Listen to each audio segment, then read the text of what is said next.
said that before. Like, assessment, I think, is the most mystical part of teaching. I probably said that on the show, right? Like, somehow I've got to get inside students' head and figure out what they know and try to understand how they understand something. It's like, that's crazy, right? So, of course, that's going to take time. Welcome to Hallway Conversations. We're a trio of educators who have plenty of questions about teaching and learning and school culture, and we believe in the value of reflection and collaboration as we seek to keep growing as teachers. This podcast is our place for thinking out loud together about issues in education and why they might matter to Christian educators. Welcome to the conversation.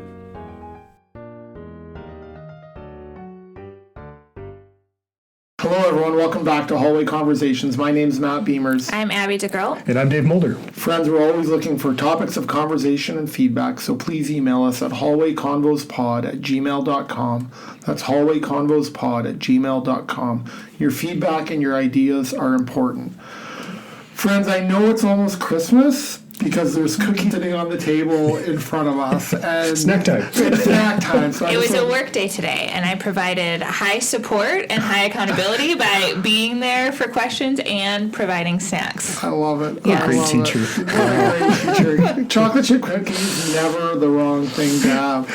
Dave and Abby, the big news for us is that we are now officially being sponsored by the Center for the Advancement of Christian Education. So that's not nothing, as you like to say, Dave. Absolutely. It's definitely something. And the Center for the Advancement of Christian Education is often referred to as CASE, and we want to thank them for partnering with us and supporting us in our work. Before we go any further, we just want to share a few things about CASE. So CASE is a vision of the Sid and Carol Verdorn Foundation, Dordt University, and Christian school thought leaders from around the world. Their reason for being is to walk alongside Christian schools who are committed to teaching from a biblical perspective. They exist for the sustainability, improvement, innovation, advocacy, and promotion of Christian education at all levels of learning. As it says on their website, among the rural villages of Central Africa, there's a proverb that states, "You can go faster alone, but farther together." CASE believes that this piece of wisdom is critical for Christian education to flourish throughout the world. Just as the African villagers picked up new wisdom and innovative ideas as they traveled through the region, Christian educators can do the same. CASE is dedicated to facilitating the process of sharing best practices in Christian education, collaborating with Christian school thought leaders, innovative practitioners, and Christian education supporters of all shapes and sizes to promote, innovate, advocate, improve, and sustain Christian education at all levels. If you need support with leadership searches, strategic planning, want to learn more about the Teaching for Transformation framework, or just more about CASE, we encourage you to visit www.case.org. And Dave will put something in the show notes about that, and maybe we'll consider how we partner with them more formally in the new year. But we just want to thank them for supporting us in our work. I guess that we have a sponsor. It's taken us 101 episodes, but we've officially arrived. So, hey, Dave and Abby, we have 2 weeks left, or less than that actually, in our semester. Wow. And campus will empty out here really quickly, and there's lots of work to do still. But I'm just wondering, kind of as a check-in, when you shut your door here in a little while and take off a bit for Christmas break, what's one thing, small or big, that you're just really looking forward to at Christmas? For me, it's a small thing. I love getting up early in the morning and turning the lights on our Christmas tree. No other lights in the house, just the Christmas tree, and just sitting quietly while drinking a cup of coffee while all my kids are still sleeping. And I love watching Polar Express and It's a Wonderful Life with our family. I just can't wait to do those things. Turn the lights on in a dark house and watch a movie with our kids all around. How about you, Abby? Is there like small thing or something that you're like, this is good. This feels good. Those are good questions. I am a homebody, so I love to be home. I think I told both of you this story, but I have a soon-to-be 13-year-old. Oh boy! And on day, I think 3 of Thanksgiving break, she looked at me and said, "When are we leaving the house?" And I said, "I'm good." So I don't know where you're going, but have fun. Oh, that's awesome. Right? So I am very much looking forward to not having to be places. Yeah. So just in my house with my kids. My husband I have a husband who works in the real world. Yeah. So he doesn't get a break, as he likes to remind me often. Yeah. So it's usually me and the kids, but I really enjoy just being at my house. Cool, that's great. Thanks, Abby. How about you, Dave? We've got a bunch of just silly little family traditions, and one that I love, and we keep doing this even though our kids are all grown up now. When they were little, we would bundle up on Christmas Eve and get them into the back of the car and bundle up with blankets and travel mugs of hot chocolate, and we'd drive down the road to another town that does a whole lot of Christmas lights. Cool. And we still do this. They're 20 and 18, and we still pile them in the car, and we'll go drive around. It's just one of these silly, ridiculous traditions that our family does, but it's just joyful, and I look forward to that every year. Yeah, it really strikes me. Like our kids are now, our youngest is turning 18, unbelievably, and our oldest is 25. And we'll have a few days together, thankfully, at Christmas time. And it really strikes me as they get older, they don't want to do many new things over the holidays. They actually want to do all the old things. So, like, even on our Christmas tree when we were decorating it last week, it was all about the old ornaments. Like, and it's just storytelling and memories. And so we have ornaments on our tree is so Charlie Brown in terms of the ornaments. It's like there is nothing new on there, and our kids would have it no other way. They love the old things. So I can appreciate driving with hot chocolate with 20-year-old kids to look at Christmas lights. Seems silly, but it's beautiful. Now, Dave, you have an interesting topic for our discussion today. So I was wondering if maybe you can provide some context and tell us what we're going to try and talk about. We'll see how this one goes. This feels like one of our old school episodes from way back at the beginning where I just dropped a topic on you when we came in here. But so I was recently talking with a friend of mine who is a rising school leader, and he teaches in a K-12 setting, and he was sharing with me that their school is doing, I guess I'd call it an assessment audit. I don't know if there's a better term for that. They're just trying to calculate like how many instructional minutes during the school year they spend on assessments, which I thought was a very intriguing idea, and I'd kind of like to think this through for myself anyway. So he was just giving the for instance, like, so if they have about 100 instructional days during the year, they're on a block schedule, and so with that 100 instructional days, it makes it pretty easy to kind of calculate. And it got me thinking, like, okay, out of 100 instructional days, like, let's say I'm a math teacher and I teach 12 units in the year. So that would be 12% of my curriculum teaching days would be tests. Yeah. Right? And in addition to that, I probably give quizzes and a bunch of other things. And I can just imagine, I'm thinking back to when I was a middle school math teacher back in the day, and like I bet it was probably 25% of my teaching time that was actually like formal assessments, tests and quizzes and things like that. And it just got me thinking more broadly, like I wonder what that would look like if we would actually try to document it, maybe even here and now, teaching at the university level, but even for K-12 teachers. I'm just curious, what's the right appropriate amount of time to devote to assessment, I guess, is the real question that I'm wondering about. I don't know. I was dropped out in front of you. What do you think? Yeah. Well, I would wonder how we're defining assessment. Oh, okay. Say more. So you mentioned like formal assessments, tests, quizzes. I also think of assessment as every time that my students do a reading assignment and prepare a response and come in and I have them do table discussions, I walk around and listen for their ideas and what they took away, right? And then I often have them put their thinking up on a whiteboard, each group, or I have them elicit responses from them and I put them up on a whiteboard, right? So all of that to me is informal assessment of what did they take away from this reading? Where are we going to focus our time today in class? And for me, that's assessment. You know, we always talk about assessment of learning, assessment as learning, assessment for learning, right? So for me, that's my assessment for where we're going to focus our class time today and what misconceptions or ideas do we want to explore in a discussion. So if I'm using that rubric as assessment, then it's a very high percentage of my class time, right? Because I do that almost every day. Sure. Some sort of, what'd you take away from this? What are you thinking?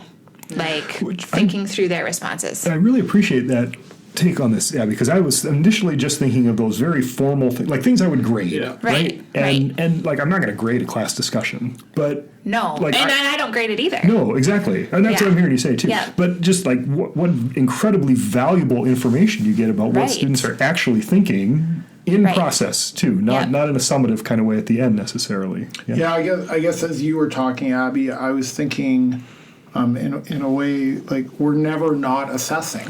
Right. Like in a sense, so in a sense, it's, hey, it's a really high percentage actually. Like depending on how we're defining assessment, because I think the same thing. It's like I've learned a lot of different protocols in my 4 years from Abby, GoMo, or right, like back-to-back like those are all putting things on the white, go up to the whiteboard, share your learning. Like we're all, my students formally have to write a paper every 2 weeks in my class. Sure. Right, so there's a formal assessment, and there might be some other formal assessments in terms of entry tickets and exit tickets, but I also think you're always assessing their learning, and actually in some ways by assessing their learning, I'm assessing my teaching, or I'm assessing my pedagogy and what works. So we're giving them time to self-reflect. I'm self-reflect. Like so assessment just feels like it's always happening. But one of the things that I wrote down that as you were talking, Dave and Abby, is like I used to be a principal before I started working here, and one of the things that I kind of made a connection to as you were talking about is this, and I'm painting with a wide brush here. This isn't all the teachers that I worked with, but it struck me as teachers who really did a lot of assessment. One of the questions I can remember wondering about was I wonder what they're afraid of, or I wonder what they're scared of, and I don't mean that as a criticism. I mean that in terms of, I wonder what expectations they're feeling and where are they coming from that leads them to feel like that they need to be doing. If we're talking about formal assessments, that we need to be formally assessing. So I need to think about that. So as I think about you shared about your friend, it makes me wonder, like, hey, I wonder with intention or maybe unintentionally, is there pressure being communicated from school leaders? Because I've done that. Folks, we need to do well in this. What teachers hear then is you better spend time getting your kids ready for this test. Maybe there's a publicness to it, like in British Columbia, we had these standardized tests, and that those results were made public. And boy, I felt that as a principal, and I'm sure I communicated that to teachers somehow. Maybe it's a high stakes environment where students are trying to get into prestigious schools. Well, as a teacher, you feel that, right? Right. You feel that around your subject, maybe you're in a high stakes subject, or it's a gatekeeper course, and you're like, hey, like for them to get into the university they want to, they need to get a certain grade, and for them to get to that certain grade, I feel like I have to teach to that test so that they do well, or even review day. So that's what I wrote. Because I think, what would happen if we didn't assess as much, and would they feel in some ways, would that be harder for them? Because it's like you can't control much as a teacher, so assessment is sort of, you feel a bit actually is one way gives you a bit of control, because I know where they're making mistakes, I know where they're, so that would be one question I have is like, is this, and not in an accusatory and not even in a negative way, are they knowingly or unknowingly, is there some anxiety that, like, what if my students don't do well right? And that's real, that's totally real. So I guess more information that I don't, how are we defining assessment, but what expectations are they feeling, and does that correlate to why they're assessing so much? I smirked as you started saying something along there, Matt, because my friend, when we were talking about this, said he was wondering the question, right? So are we teaching students to take tests? And that kind of is a little bit of that, right? Like when you feel that sense of pressure or that fear, like, I got to make sure they perform. Yeah. So then we teach them strategies for how to do well on the test. And I understand that, but it does make me wonder, though, is that coming just from within a department, or is that actually coming from school, like say a school leadership, or is that or the community even, right? Like those, we feel those expectations all the time in different ways. We feel it here as as teacher educators in terms of them getting jobs. Like they got to be ready. Like, right, we have a job fair happening this week. Hey, are they ready to interview? We're trying to control all these variables. And so it just makes me wonder. I just don't want, like, for me, as we're going through this, I want to be really, because my first posture was, well, like, why are people spending so much time? But the question is, why are they actually? And there could be good reason for that, maybe that we don't know about. So I want to be kind. I also think formal assessments are neater and cleaner and quantitative in ways that informal assessments are not. It sure can be a whole lot messier to try to actually. I've said that before. Like assessment, I think, is the most mystical part of teaching. I probably said that on the show, right? Like somehow I've got to get inside students' head and figure out what they know and try to understand how they understand something. It's like, that's crazy, right? So of course that's going to take time, but it is going to be messy to really know what they know and not just like, can you answer these multiple choice questions on a paper? You know? Right.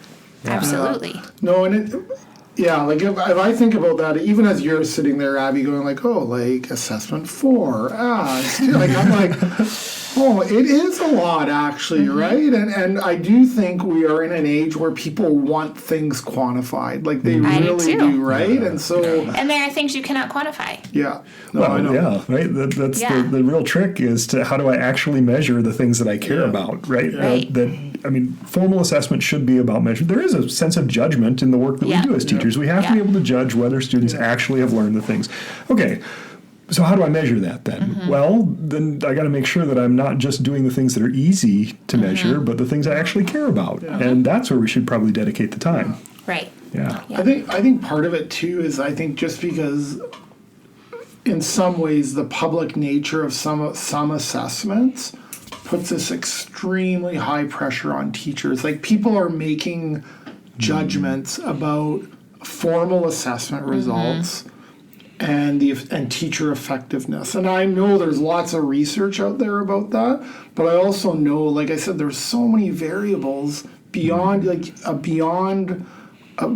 teacher's grasp that is so tied into all that. Like you can't control.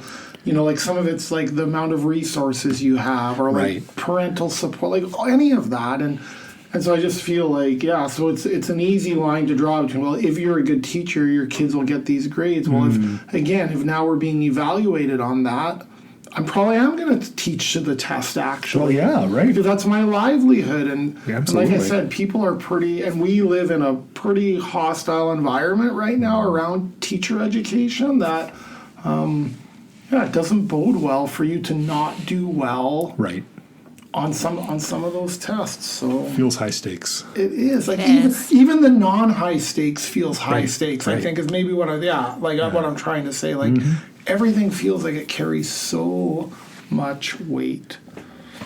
Yeah. Can I ask you guys a question about assessment then? Is like, so how did you decide? Now how did you decide what to assess or how much time, like what was worth class time of assessment and not class time, or because I think that's part of it is what are we, how are we deciding what we're assessing? How did you do that? This is an ongoing question for me. I feel like I'm constantly reevaluating my own assessment practice and saying, like, how do I ensure, like I was saying, that I'm making sure that the things I'm doing are the things I most highly value, right? I'm thinking ahead to this new class that I'm teaching this semester is a core capstone course for a core program here at Dort. And like we've got some really high-minded, big picture questions that we're trying to answer in that class. So what am I going to give them for their final exam? It is not going to be a multiple choice test because that is not going to honor the work that we've done, and it's not going to actually get the information that I want, right? Like I could test them on definitions of words and stuff, but who cares at this point, right? And so I guess that's part of it, just trying to match like what actually assess the learning target, right? And in this case, I'm probably going to have them write a series of short essays that are kind of related to each other that get at the 3 big questions for the course and try to unpack that, right? And so it's going to be a lot of synthesis in that. So how do I decide how much time time it takes. Well, I've got a mandated, here's the chunk of time you have to write the final exam, so I know I've got 2 hours of time. That's all I'm going to spend, right? It will not take them 2 hours to write. Yeah. But so sometimes it's that, we have external pressures, but then how do I use that time appropriately, I guess, is the way that I'm thinking about it. Yeah, backwards design, right? Yeah. So where do I want them to be? And usually that's my course goals, right? Right. And then my final assessments often are some form of talk about your learning toward each of these goals, citing specific examples, right? But I'm an education course, so it makes sense that, that doesn't work in a math course. True. Right. Because the nature of the content is different. The content is different. Yeah. Yes. So how do you assess whether the assessments you are doing are effective? Because I think again, recovering high school English teacher, here's the vocab words. Yeah, right. Here's the spelling here, give me the definitions, here's the grades. Here, okay, you're doing well, you're doing okay, you're not doing well. Looking back now, useless terrible. It was just it was not tied into anything else. I just wanted it was so random. Yeah. And it was but I never spent time thinking about if this was effective assessment. I just spent more time thinking about the grades and quantifying it. So for either of you, how do you assess your assessments, if I can ask that? I look at the products that students give me. Yeah. Right? And if the assessment is producing a high quality product, then I'm pretty happy with the assessment. Okay. Yeah. Good. I think that's a helpful frame. Yeah. Right. Like if it's doing what you think it's doing, you should get the kind of evidence that you are setting out to get. Yeah. And I guess that's maybe to your specific question, Matt. I've tried to do that too, to just be a very reflective practitioner and look at when I'm writing a test, is this actually getting at my big ideas for this course, right? If I know I've got 3 or 4 or 5 or 10's too many, but course level, these are the big ideas, what Daryl DeBoer sometimes calls the 60-year learning, right? The stuff that I want them to carry with them, not just for this class or not just for this test, but for the rest of their life. Yeah. Then I can hold it up to say, this is maybe my yardstick to say, am I actually doing what I say I'm doing? Right. I also think, I love aligning, learning outcomes with assessments. Yeah. And thinking through that, and even clarifying that my students are working, we had a work day, like I was talking about earlier, and they're working on some of their final module assessments, and somebody came to me today with a question from the assignment sheet that I'm like, I need to rewrite that section of the assignment sheet because it's not clear, right? So I also think the clarity with which I'm communicating what I want students to be doing. So I for next time I teach it, I just edited it right there after she left the table, and I was like, this is clear. I like this better because it communicates better what I want students to actually be able to do, because it aligns with some program outcomes that I really want to be embedded in that assignment. And I sometimes ask my students for direct feedback, did this do what I think it did? And I've written some bad tests over the years, you guys. I've written bad tests, and the students will be very candid about that. Or even question analysis. Sure, right? To look at the actual items that you're asking, right? So everybody got this question wrong. That means it's probably the question and not the students. Right, that's right. Yeah, to have the courage to even ask yourself that, right? Could this be something instead of being usually it's me. It's usually me. If things didn't go well, it's usually me. Yeah. No. Yeah. Friends, we know that your time is valuable, and we want to thank you for joining us today for another hallway conversation, whether it's this day, this week, this month, or this school year. We hope the Lord gives you what you stand in need of, and we'd like to send you from here with this blessing. May the Lord bless you and keep you. May the Lord make his face shine upon you and be gracious to you. May the Lord turn his face towards you and give you peace and give you peace and give you peace. Amen. Thanks for listening, everybody. Have a good week. This podcast was literally dreamed up during one of our actual hallway conversations. Our music is by Ethan Mulder. Hallway Conversations is created and produced by Matt Beamers, Abby DeGroat, and Dave Mulder. Hey, we have a favor to ask of you. Would you be willing to rate this podcast or write a review in your podcast app? Or if you found this conversation interesting or helpful, would you consider sharing it on your social media? Those things really do help podcasters out, and we would be so, so grateful. Thanks for listening, friends. in the end, they want students to get good grades. So one way to kind of assure they get good grades, and I'm not saying I agree with this, is, well, then we need to assess a lot. Right. Because the more data I have, the more I can help them with their deficiencies. The more I can help with the deficiencies, the better grades they get, the better schools they can get into. And less parent emails I get. That's for sure. So Except true. for me, who I'm like, well, if they're getting good grades on crappy work, then I know, but I don't, Abby, but honestly, we could have a whole conversation